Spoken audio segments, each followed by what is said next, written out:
make people kill themselves. Like, there's a dark side to it, there's a light side to it. But that's one major feature. And what this 12th house energy can do to confuse the crap out of you is notice the similarities or the contradictory ways, because you're going to always emotionally feel stronger drawn to the dark yin world of who people are, which is way realer than the fakeness that they bring out. Yeah, true. Yeah, definitely. And somebody was saying on the internet that like Jupiter and Scorpio makes me like that, like attraction to that dark side. Yes. And it's gonna help. This is what helps you sexually break people. Like, someone who can't get there, you can bring out their more sexual side. Like, Scorpio is very disarming. In the 4th, you can help people. That Jupiter is a part of your chart that kind of, like, I have Jupiter in Cancer. So in the 2nd house, I can make people feel more valuable about themselves. Like, I can make people feel good and comfortable. You can help people feel comfortable being sexual around you. Even if it's the same sex, like, they don't have to be sexual, but they can be comfortable cursing. They can be comfortable talking about sex around you, whereas with other people, they'll be more closed off. It's deeper than that, though. What you're doing is, like, unlocking the bronze of their darkness, and this is why Pluto in the North Node has to test that person.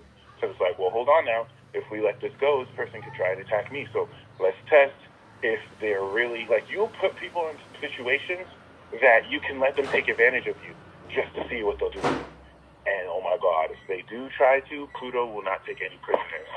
But it's a necessary test because since you're already in there, that's what's the most vulnerable part about it. When you're in there, you need protection against their inner defenses. It's like a double-edged sword, but now this defense comes from your captain, so that you'll never go too far in to where you completely lose yourself. But yeah, what I spoke to you about is just a sneak peek. Like, there's a whole other chapter of this energy that you're going to really harness, especially we explore even. What was Tell me about the Uranus part again, and what being is Uranus? Uranus is like a sky god, and Neptune is like a illusion goddess who helps create this reality. So Uranus is going to give you the ability to wield electricity and then ground it with Earth. So it's actually more solid. The ones that have it in Aquarius, they have no grounding. Like, they're crazy as fuck. They're way more genius. They'll come up with stuff in an instant. But these youngins, like, because they have Pluto and Sag, it's a little different. Since they're already genius, it can work for them. But you have, like, the perfect balance of being able to ground it in Earth. And then what this is going to do is it's going to, at a soul level, help you come up with ingenious solutions to how to manifest a lot of this spirituality into your lifestyle. So even now, more so now than ever, you have to really trust what your soul is about, your own way to do certain things, which shouldn't necessarily be like others. And then the 6th house is going to really help you form your own work. Saturn in the 8th sextiling it will lend to great self-employment as well. Just walking the beat of your own path. I sent you the link to your messenger about the some of the powers, but those are just understatements. You can do even more. It's just more so going to. I see Uranus and Neptune coming into effect whenever you need to be pinged. They're gonna ping you when something needs to be aware. That's what they do to me, because as a Gemini, an air sign, I'm 2 in my mind.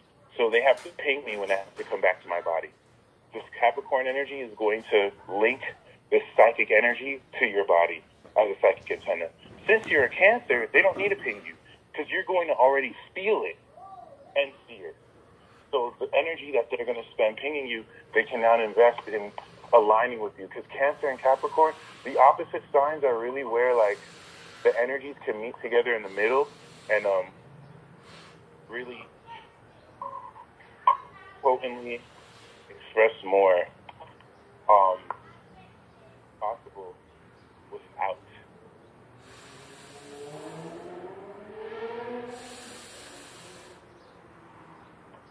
So to add on that,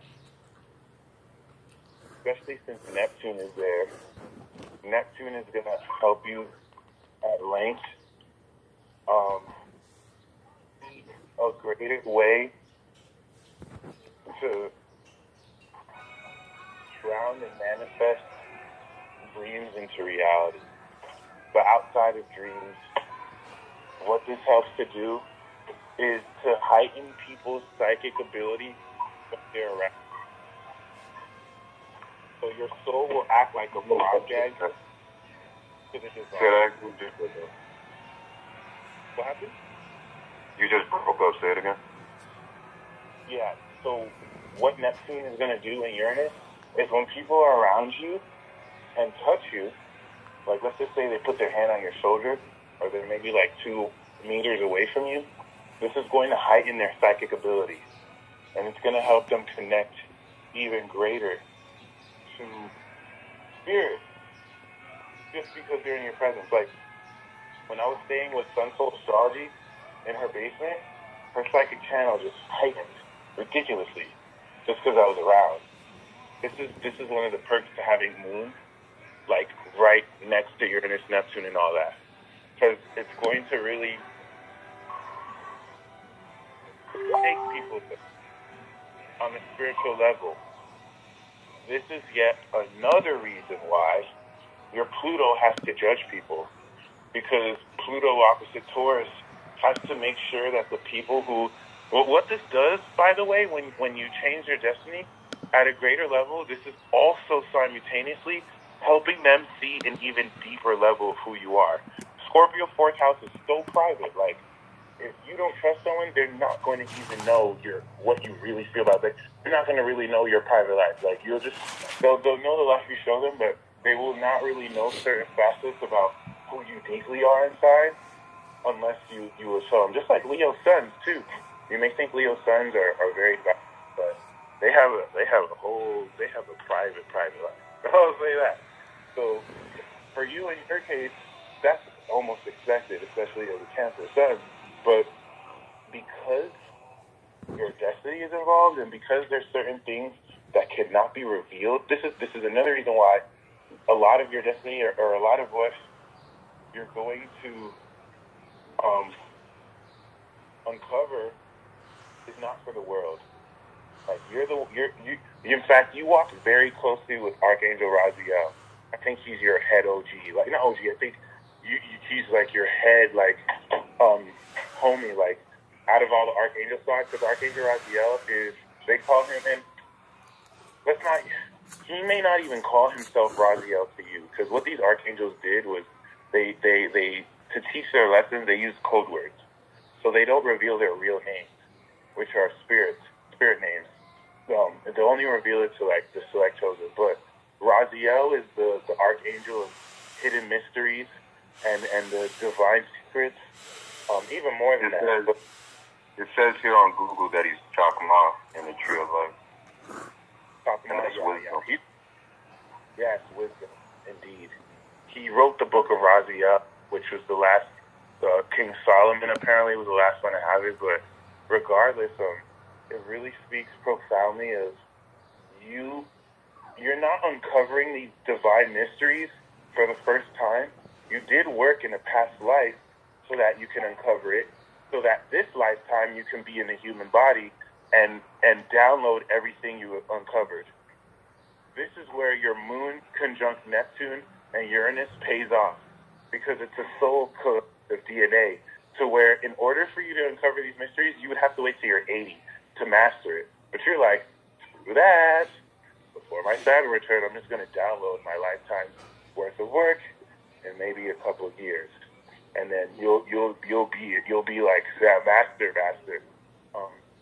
So it's important about that subtle difference, because there's certain facets of how to unlock this, and certain beings, myself included, you have decided to implant certain memories of this DNA and energy in other humans, in other people, which only a God can do.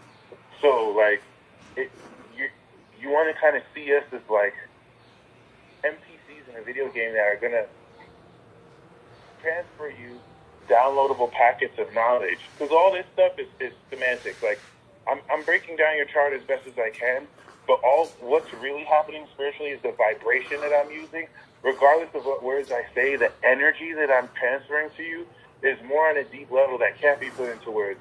This is the energy that's melding with your energy to help give you back more of what kind of belongs to you. Your south node is near my rising. So that's kind of where that karma is going to raise. And then how interesting. Your north node is near my DC. My north node is near your DC. So that's cool. Yeah. True.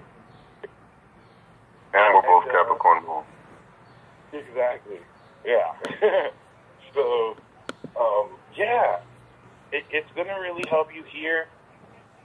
I think the last thing I want to end your reading off on is you do have enemies in the spirit realm because your holy energy is going to rub off it whenever, like, your influence is now giving me more control over the dark parts of my soul that I battle just because I'm in your influence. Like, once I hang up, maybe once it's night again, it may be more powerful again, but in case you sense negative intent from people, 9 times out of 10, it's not them.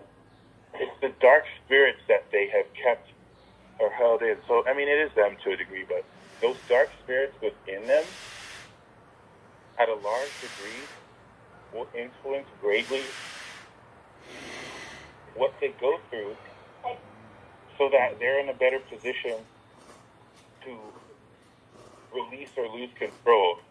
And of course, you know what I mean, whether you're in a, of course, whether you like decide, what you decide to do with those spirits is up to you, is what I'm trying to say. I wouldn't say you're on a building mission, but there's a lot of different facets that you're here to, like, come on, Go on. What? Go on. Okay, yeah. No, somebody. Oh, it's fine.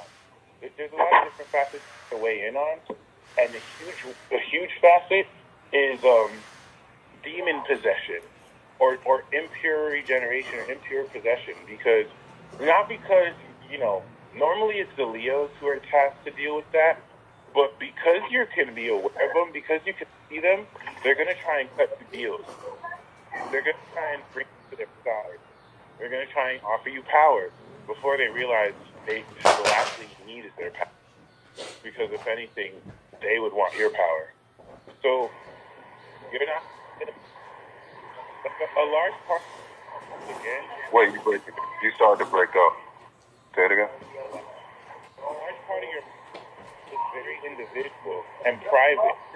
Like, my destiny mission is very clear. It's in the 9th house. Like, I'm meant to teach this cosmic knowledge, whether I want to or not. Yours is very privately personal to what you really deeply want and desire.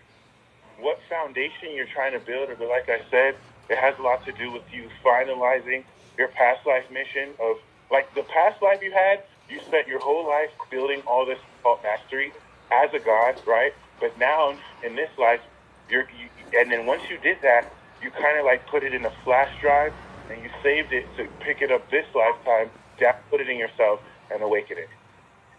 And you don't have to transform. It's just going to be your original state. So, if anything, the 12th house will be your ability to mask this and veil it so that you can go to the store without people fainting because the energy is too much. And then whenever you release it, quite literally, you're releasing the seal or the veil, and you're back to your original state. Whereas I actually have to transform into it. And, like, my original state is going to be at a portion that's a bit lower than what I'm transforming into. Subtle difference, but still nonetheless, pretty relevant. All right, explain the thing with Lilith and Isis again. Yes, okay, good question too. Because with Lilith and Isis, this is going to Lilith has actually possessed me before, and like somebody had to like rip her off me. Very interesting. I'm not even sure how much of it was Lilith and how much more was, because she'll bring some homegirls too. And the Taurus element, because she's on the South Node, Isis and Lilith were two beings who helped you in your past life. Honestly, I feel like Lilith, though, might be the crazy ex-girlfriend that was way too obsessed with you, and now you're just trying to duck her this lifetime. She's trying to, like, find you again, and that's why she possessed you.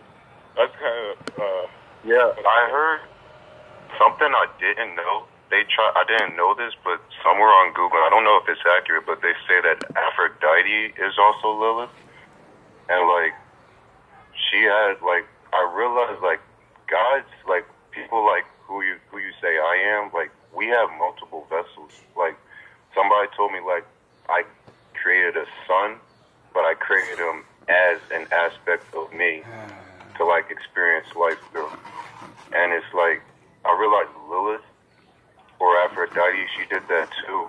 And some girl hit me up because I posted in your group chat thing, the Mystic Illumination. Some girl told me that a Freemason told her that she was Aphrodite.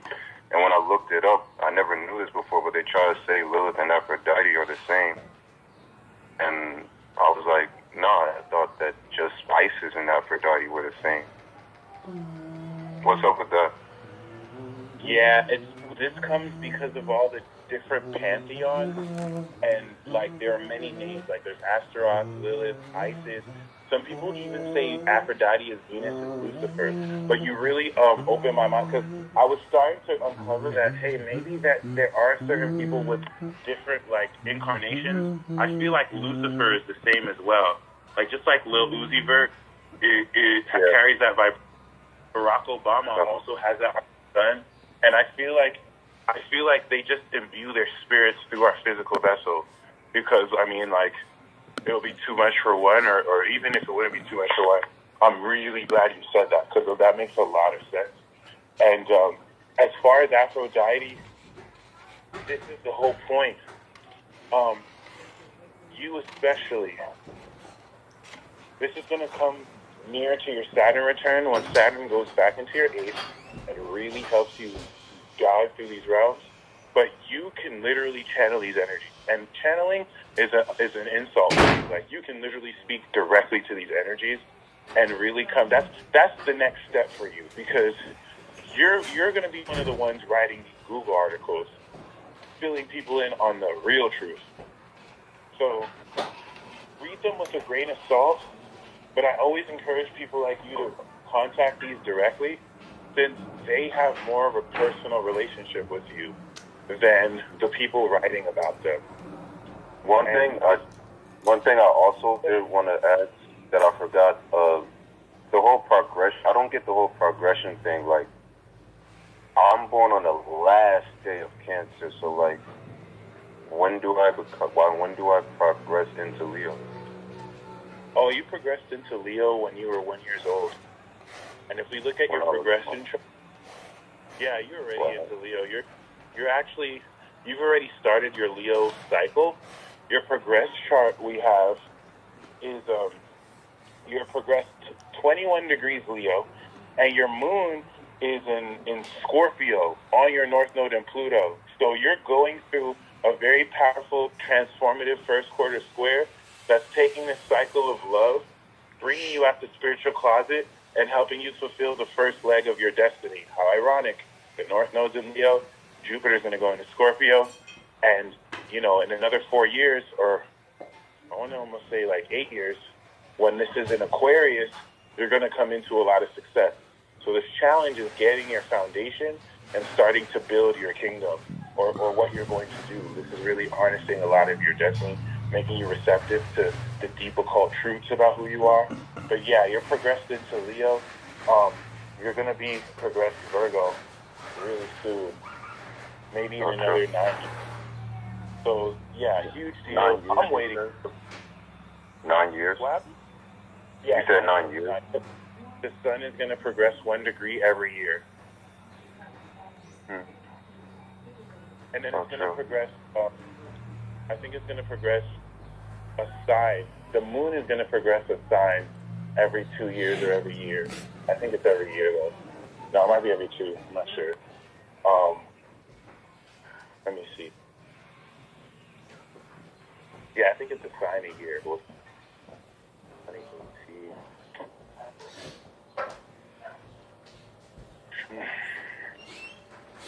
Yeah, I think it's 2 years a sign. So that's interesting. And yeah, do you have any final questions?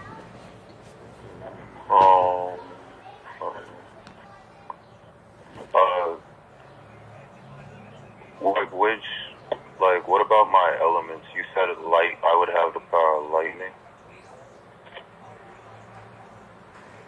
Element? Yeah, you said somebody would give me lightning, you said? Uranus? Or something like that? Oh, lightning. Yes. Uranus is going to give you the ability to manipulate light once your body can handle the electrical current. And then Moon Neptune is going to give you the ability to be invisible and also flip it out of dimension. Wait, so what about, say the part about the dimension again? Neptune will give you the ability to be invisible and slip in and out of dimension. So, like a high priest, you can lay hands on people and you can awaken them. The main facet of this is what I'm going to leave you off with. The main facet of your power is that you can awaken and take away power from others. So if Pluto deems them worthy, Jupiter will give them power. The power to overcome addiction, the power to master their own energy. Yeah. Sure, that's cool. And a whole lot of this is conceptual now, but soon as we both grow older, it's going to be so much more harness it. And trust me, like, Aqua moons they have stronger souls, and Pisces moons have more magical souls, but no one has a more powerful soul than a Capricorn moon. So that's such a serious attainment, you don't have to worry about shit. Like, you're set for life. And that's you will have the emotional power to do anything. You will have the emotional power to do anything in life. Boom. And that's my chart.